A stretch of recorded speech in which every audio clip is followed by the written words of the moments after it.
ሩትዬ ምርጧ ጀግናዋ ውይ እውነት ለሩታ በጣም ለዚህ ለልዕልት እስቲ የሚገባውን ሞራል ስጣት፣ የሚገባውን ያንሳታል የምትሉትን በቀልቤ እሷ ይሄ ይሆንላት የምትሉትን ስጡት።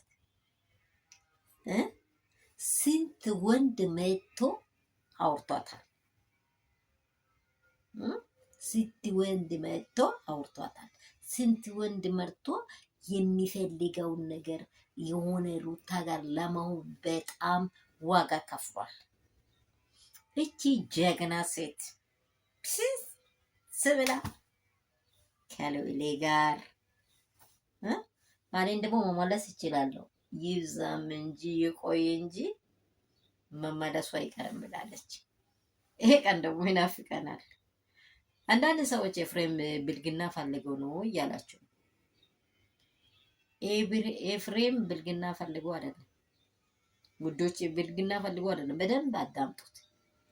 ኤፍሬም የዚችን ልጅ ርካሽነት ለሰው ሊያጋለጥ ፈልጎ ኢንኩ ብሎ ሊያጋለጥ ፈልጎ ኤፍሬም እንዴ ምን ያህል ኮንፊደንስ አግኝቶ እያወራ እንደሆነ አይታችሁ።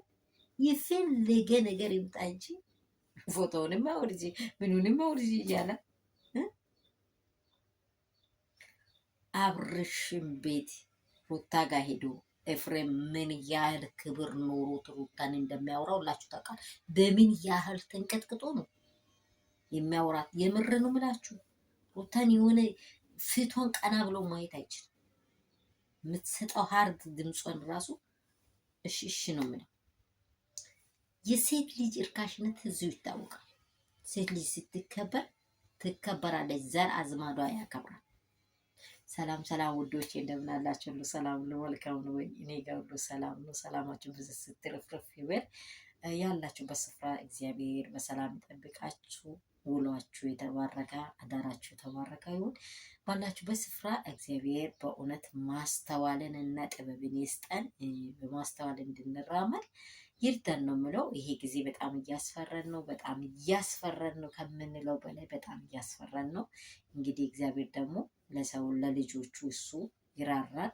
መንገድ ላይ አይጥልንም። በተለያየ ኬዝ በተለያየ ትዳራችሁ ውስጥ ያላችሁ ወይንም በትዳር ልትይዙም ሁላችን አብረን ያለነው ሰዎች እግዚአብሔር ለእኛ የሆነውን እስከ መጨረሻ የሚጸናውን ከኛ ጋር አብሮ የሚኖረውን ሴትም ቢሆን ወንድም መተሳሰብ ያለውን ለራሱ ህይወት ለራሱ ላለው ነገር ሙጥኝ ብሎ የሚሞተውን ይሄ ቀለበት እጅ ላይ ሳይሆን ልብ ላይ የተደረገ እንዲሆን የሚሆነው እግዚአብሔር ይስጠን። በእውነት ነው የምላችሁ።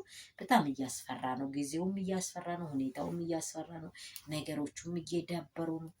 ጌታ ብቻ ከዚህ ሁሉ ያድነን ነው የምለው። እናንተ ጋር ሁሉ ሰላም ነው ወይ?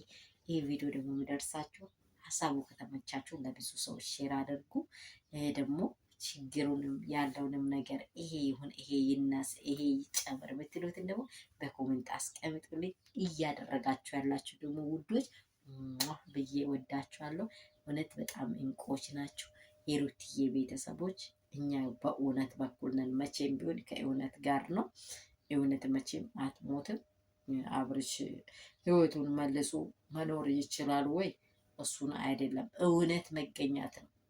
ኖርም ላይኖርም ይችላል። ሊቀጥልም ላይቀጥልም ይችላል።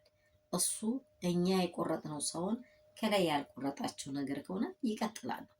ግን ከዚህ ህይወት ምን ትማራላችሁ? እቺ ሴት ወንድሞችን እያገዳደለች ነው ያለችው።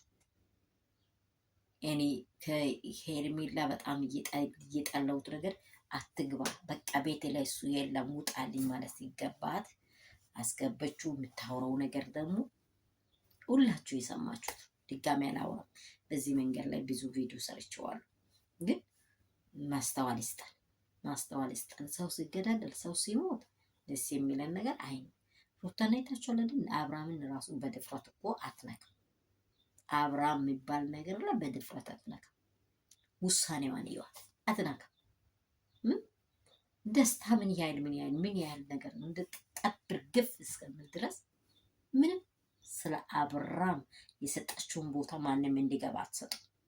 ቢኬርፉል በቃ ዘግቼዋለሁ ቤቴን ብላለች። እንዲህ ያለች ጀግና ሴት ቤቷን ትመራለች። መንገድ ላይ አትቆም፣ ወደፊት ትሄዳለች። ግን የማይገባ ነገር የምትሰራ ሴት ግን መቼም ቢሆን ቀላል ናት የምትሆነው። ቤተሰቧ ጋር ቀላል፣ ዘር መንዘሯ ላይ ጠላል፣ አባት እናቶቿ ማዘን። እኔ እንጃ በጣም አዝኘዋለሁ፣ እውነት አዝኘዋለሁ እላችኋለሁ። እንግዲህ ያላችሁበት ሰላማችሁ ብዙ ትበል። ላይክ እና ሼር እንዳይረሳ። በኮሜንት ያላችሁን ሀሳብ አስቀምጡ። ሩትዬ ጀግና ናት የምትሉት ደግሞ ላይክ አድርጉ።